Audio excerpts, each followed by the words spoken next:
Nutrition for improving metabolism हे ऐकलं की साधारण आपल्याला काय काय सुचतं तर योग्य क्वालिटीची प्रोटीन्स, कार्बोहायड्रेट्स किंवा काही विटॅमिन्स, मिनरल्स ह्या सगळ्या गोष्टी आपल्याला पटापट सुचतात.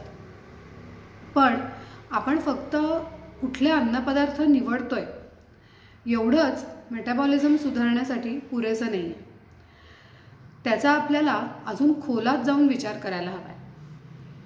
मग अजून कुठल्या कुठल्या गोष्टींवरती मेटाबॉलिझम अवलंबून असतं तर जसं आपल्या फूड चॉईसेसवरती ते अवलंबून असतं तसंच आपण ते फूड्स कुठल्या वेळी खातोय, किती प्रमाणामध्ये खातोय, कुठली फूड्स कशा पद्धतीने कंबाईन करून खातोय, त्याच्यानंतर ती कुठल्या पद्धतीने शिजवतोय ह्या सगळ्याचा परिणाम आपल्या मेटाबॉलिझमवरती होतो.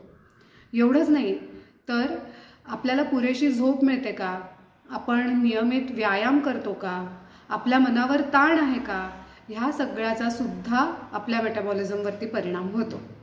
त्याच्यामुळे आपल्याला जर आपलं मेटाबॉलिझम सुधारायचं असेल तर थोडक्यात काय, आपल्याला आपल्या संपूर्ण लाईफस्टाईलचा विचार करायला लागेल. It is a lifestyle modification.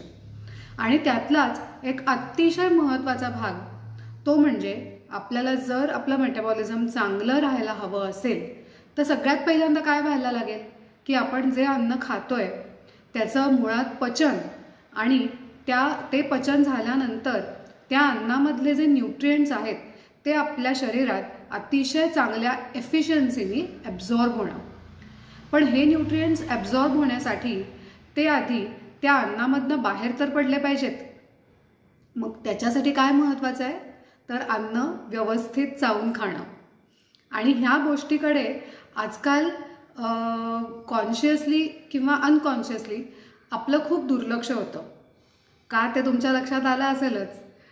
आपण बिझनेस लंचेस करतो किंवा काही चर्चा करत एकमेकांशी गप्पा मारत जेव्हा जेवतो किंवा टी व्ही बघत, फोन बघत जेव्हा जेवतो तर तेव्हा आपलं अन्न चावण्याकडे फार लक्ष जात नाही. आणि आपण मानवी शरीराची जी दातांची जी रचना आहे ती जर बघितली तर ती कशी आहे, आपल्या दातांमध्ये बरेच वेगळे प्रकार आहेत. त्यातले काही दात आहेत जे आपल्याला फक्त अन्नाचे तुकडे पाडण्यासाठी मदत करतात. काही दात आहेत ते मॅस्टिकेशनचं काम करतात. म्हणजे काय, अन्न खाल्ल्यानंतर फक्त त्याचे छोटे छोटे तुकडे झाले की ते अन्न गिळतो का आपण, नाही.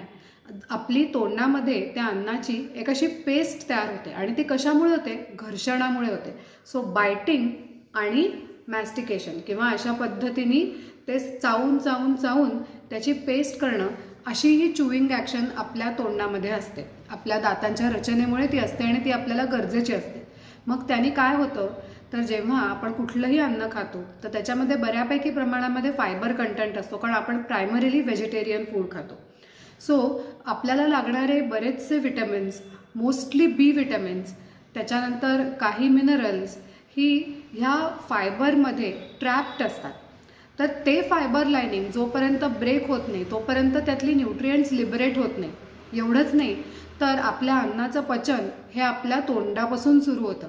जेव्हा ते अन्न चावून चावून व्यवस्थित खाताना लाळेचं मिश्रण त्या अन्नामध्ये होतं तर त्या लाळेमध्ये सुद्धा काही एन्झाईम्स असतात जी फूड डायजेशनचं काम करतात.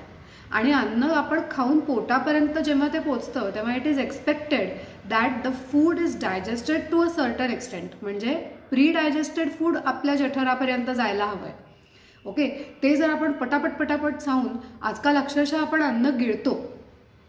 ओके, ज्यांना खूप फास्ट खायची सवय आहे, ज्यांना स्क्रीन बघत जेवायची सवय आहे, अशा लोकांच्या बाबतीत असं होतं की संपूर्ण लक्ष केंद्रित अन्नाकडे न झाल्यामुळे ते अन्न व्यवस्थित चावलं जात नाही आणि मग त्या अन्नाचं पचन होत नाही.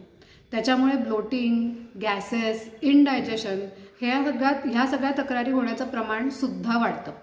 त्याच्यामुळे the first step to improving metabolism is chew your food properly. अन्न व्यवस्थित चावून खा. जेवताना संपूर्ण लक्ष जेवणाकडे केंद्रित करून जेवा.